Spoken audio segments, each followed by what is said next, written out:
Hello बेटा, मैं नवीन sir आपका एक बार फिर से स्वागत करता हूं अपने यूट्यूब चैनल एनडीएमएस नवीन सर में। आज हम लोगों को क्वेश्चन नंबर 210 से स्टार्ट करना है। चलिए देखते हैं क्वेश्चन नंबर 210। 210 नंबर क्वेश्चन में बोला जा रहा है limit theta tending to 0 sine 5 theta upon में tan 6 थीटा। ठीक है, देखिए अगर हम साइन 5 थीटा में एक काम करें, 5 थीटा का डिवाइड करें और 5 थीटा का मल्टीप्लाई, और tan 6 थीटा में एक काम करते हैं 6 थीटा का डिवाइड करें और 6 थीटा का मल्टीप्लाई। तो हमें पता है limit theta tending to 0 sine theta बटे थीटा 1 होता है और tan थीटा बटे थीटा 1 होता है। तो यह आया 5 थीटा अपॉन 6 थीटा, तो थीटा थीटा कैंसिल हो जाएगा, आंसर आएगा 5/6। तो according to option number C will be correct. ठीक है, चलिए क्वेश्चन नंबर 211 पे आते हैं। क्वेश्चन नंबर 211 में बोला जा रहा है कि बिंदु 0,0, 3,0 और 0,4 एक त्रिभुज के लंब केंद्र को बताते हैं। लंब केंद्र क्या होगा? देखिए अगर इस त्रिभुज को हम बनाएं तो अक्ष में ये एक्स अक्ष होगा और ये क्या होगा? वाई अक्ष। तो ये 0,0 ये कहलाएगा 0,0, फिर 3,0 तो एक्स अक्ष पे 3, वाई अक्ष पे 0 तो 3,0 और 0,4 तो ये हो जाएगा 0,4। ठीक, अब अगर हम तीनों बिंदुओं को मिला दें, इन तीनों बिंदुओं को मिलाएं तो ये बनेगा समकोण त्रिभुज, और समकोण त्रिभुज का लंब केंद्र हमेशा 90 अंश वाला बिंदु होता है। तो बेटा इस त्रिभुज का जो लंब केंद्र होगा, लंब केंद्र कहलाएगा इसका 0,0। ठीक है, तो इस त्रिभुज का लंब केंद्र 0,0। तो अकॉर्डिंग टू ऑप्शन देखा जाए तो option number A will be correct. बेटा क्वेश्चन नंबर 212, इसमें कह रहा है कौन इलिप्स का इक्वेशन संतुष्ट करता है? तो ऑप्शन नंबर सी सही होगा, x² upon a² plus y² upon b² equal to 1। ठीक है, चलिए क्वेश्चन नंबर 213 देखते हैं।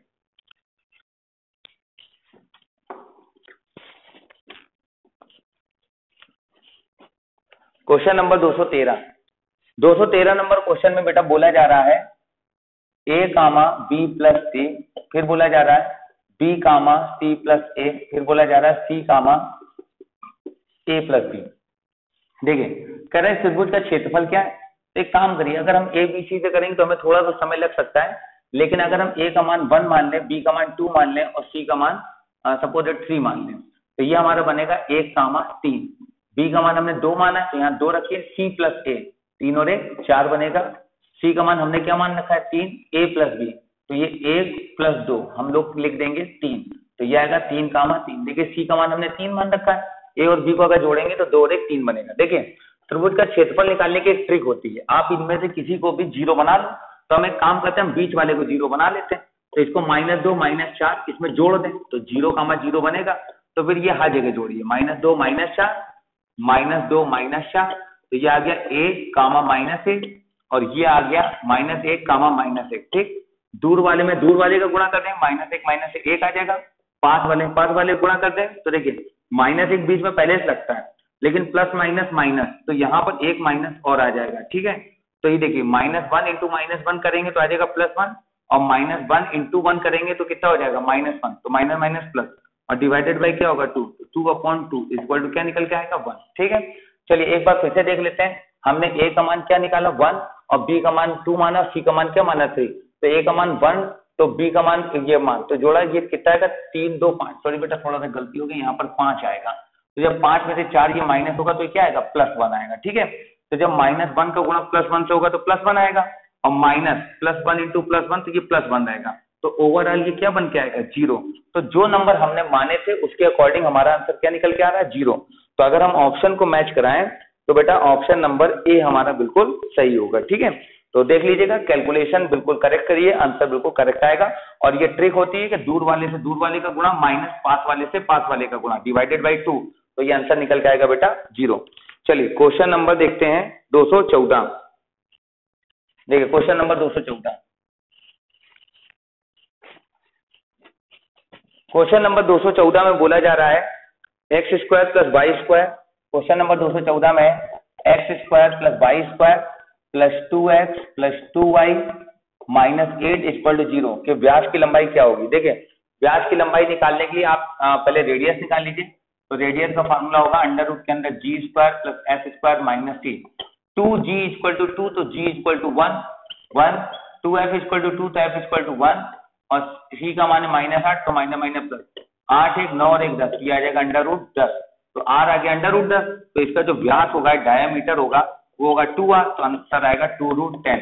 तो अगर ऑप्शन देखा जाए तो option number D will be correct. ठीक है, अगला 215 में कह रहा है x square equal to 4ay निम्नलिखित में से किसका समीकरण है? तो ये एक परवलय का समीकरण है, ऑप्शन नंबर डी। 216 एक समांतर चतुर्भुज के विकर्ण दिए हुए हैं, तो कह रहे हैं इसका क्षेत्रफल क्या होगा? देखिए समांतर चतुर्भुज का अगर विकर्ण दिया जाए तो क्षेत्रफल होता है 1/2 d1 क्रॉस d2। तो देखिए हम ये देख रहे हैं कि 216 नंबर क्वेश्चन में d1 क्रॉस d2 निकाल लेते हैं।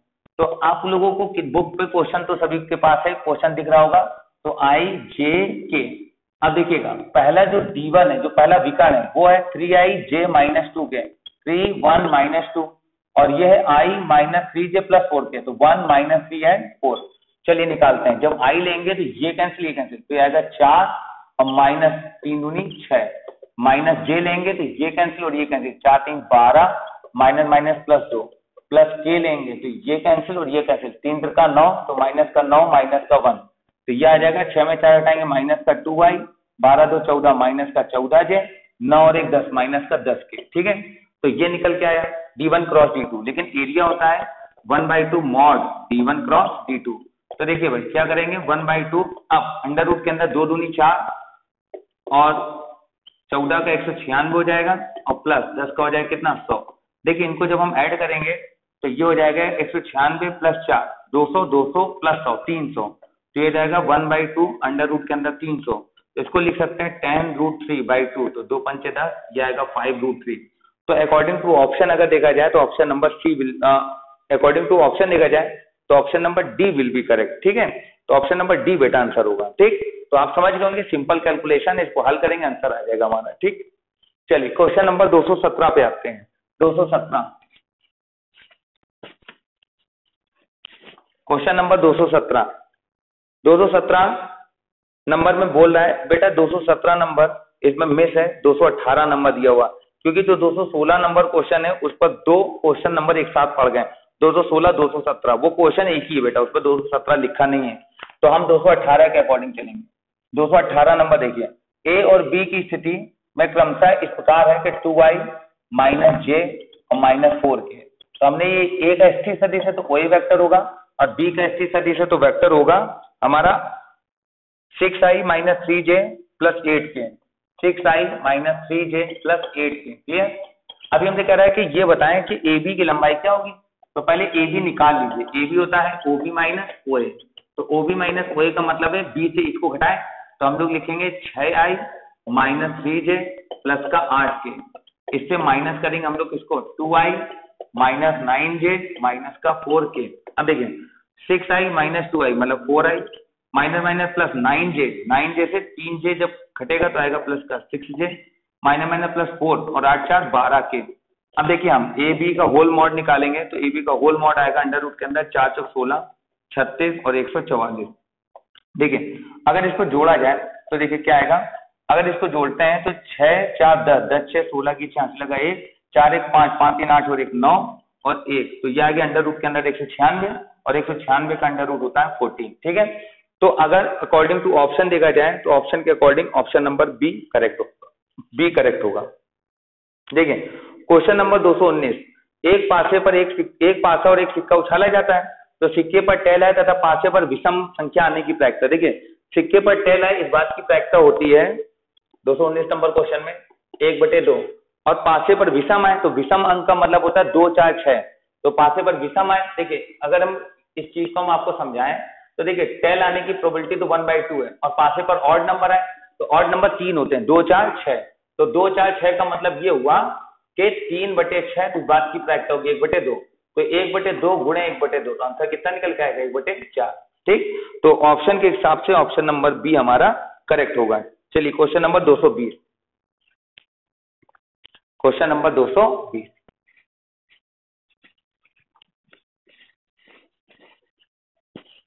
क्वेश्चन नंबर 220 देखते हैं।